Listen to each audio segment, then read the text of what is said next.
संविधान दिवस के मौके पर बीजेपी का अनुसूचित मोर्चा समस्त प्रदेश में संविधान गौरव अभियान शुरू करने जा रहा है, जो 26 नवंबर यानी आज से आगामी 6 दिसंबर तक जारी रहेगा।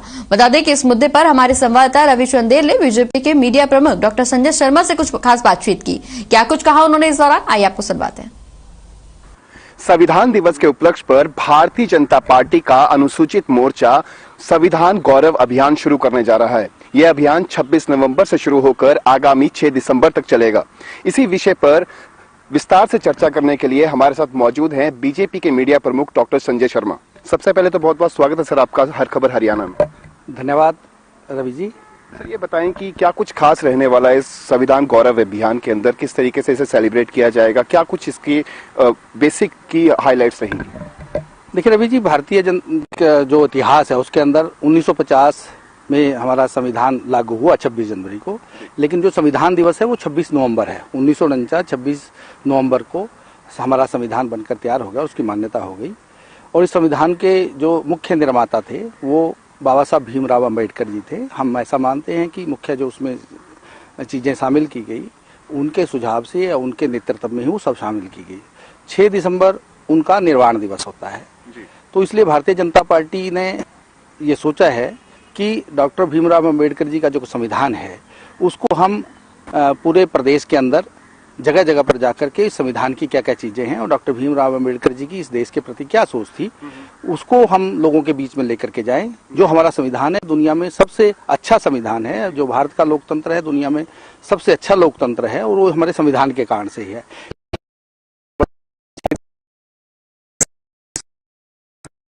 जगह जगह हर जिले में हर मंडल में हमारा जो अनुसूचित जाति मोर्चा है पार्टी का, वो इस विषय को लेकर के जा रहा है ताकि हम देश के संविधान के प्रति लोगों को जागरूक करें। डॉक्टर भीमराव अंबेडकर जी की जो सोच है उसको आम जनता तक लेकर के जाएं, ये हमारी योजना है। मौलिक अधिकारों की तो बात होती है, लेकिन जब कर्तव्य परायणता की बात आती है तो उसमें काफी हद तक नागरिकों को अपने कर्तव्यों का ज्ञान नहीं होता। क्या इस मुद्दे पर भी चर्चा होगी? बिल्कुल।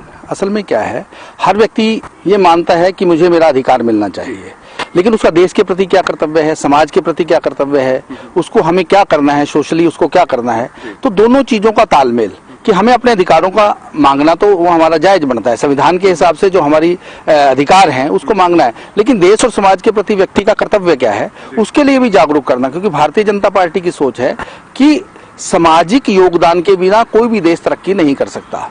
केवल नियम कानून और संविधान के हिसाब से ही अगर चीजें चलेंगी तो हम जिस दिशा में आगे देश को बढ़ाना चाहते हैं, मोदी जी का जो सपना है या देश के ऋषि मुनियों का जो सपना है या डॉक्टर भीमराव जी अंबेडकर का जो सपना है, उसको पूरा करने का तभी हम सफल हो पाएंगे जब इस देश के लोग अपने अधिकारों के साथ साथ अपने कर्तव्यों को भी समझेंगे। इसलिए उनको कर्तव्यों की जानकारी देना और उनके अधिकारों की जानकारी देना, यही इस कार्यक्रम का उद्देश्य है। सर ये बताएं कि आज जो है वो किसान आंदोलन को 1 साल पूरा हो चुका है।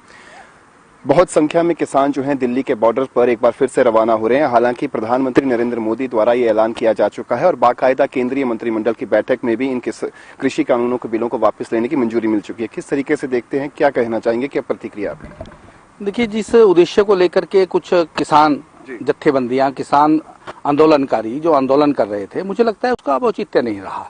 आदरणीय प्रधानमंत्री जी ने बहुत बड़ा मन करते हुए, हालांकि देश के ज्यादातर किसान ये चाहते थे कि जिन नियमों कायदे कानूनों के हिसाब से या खेती के जो नियम बने हुए हैं उसके कारण से किसान केवल कर्जा ही होता रहा, उसके जीवन में सुधार नहीं आया। कोई भी सरकार इतना बड़ा जोखिम नहीं ले पाई जो संविधान के अंदर कोई नई व्यवस्था करके कानून बना करके किसानों की हालत को सुधारने के लिए योजनाएं बनाए। आदरणीय प्रधानमंत्री जी वो योजनाएं बनाई थी, लेकिन इससे शायद हमारी ही कमी रही, जैसा प्रधानमंत्री जी ने कहा कि हम उन कुछ किसानों को इस मामले में सहमत नहीं कर पाए, उनको समझा नहीं पाए। तो ऐसा मान करके आदरणीय प्रधानमंत्री जी ने तीनों कानून वापस ले लिए। और जो किसान आंदोलनकारी नेता है उनका भी यही कहना था कि हम इस आंदोलन को समाप्त कर देंगे। 3 जो तो उनके द्वारा तथाकथित जो काले कानून उन्होंने कहा था, हालांकि इसमें काला कुछ नहीं था, कि हम उनको वापस ले लेंगे तो हम अपने घर चले जाएंगे, हम इस आंदोलन को उसी दिन समाप्त कर देंगे। तो जो हम पहले कह रहे थे कि इस आंदोलन के पीछे कोई किसानों की समस्याओं का निदान करना नहीं है, निदान तो इन कानूनों से होगा, लेकिन कुछ लोग जो अपने राजनीतिक हित साधना चाहते हैं, राजनीतिक उद्देश्य पूरा करना चाहते हैं, वो अभी भी इस आंदोलन को किसी और बहाने से चला के रखना चाहते हैं ताकि वो अपनी राजनीतिक हित पूर्ति कर सके।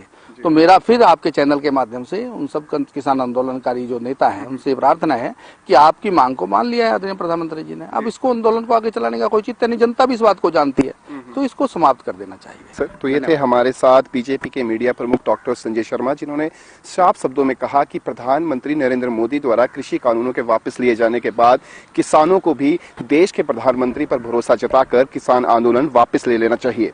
चंडीगढ़ से हर खबर हरियाणा के लिए रवि चंदेल के साथ कैमरामैन किशन की रिपोर्ट।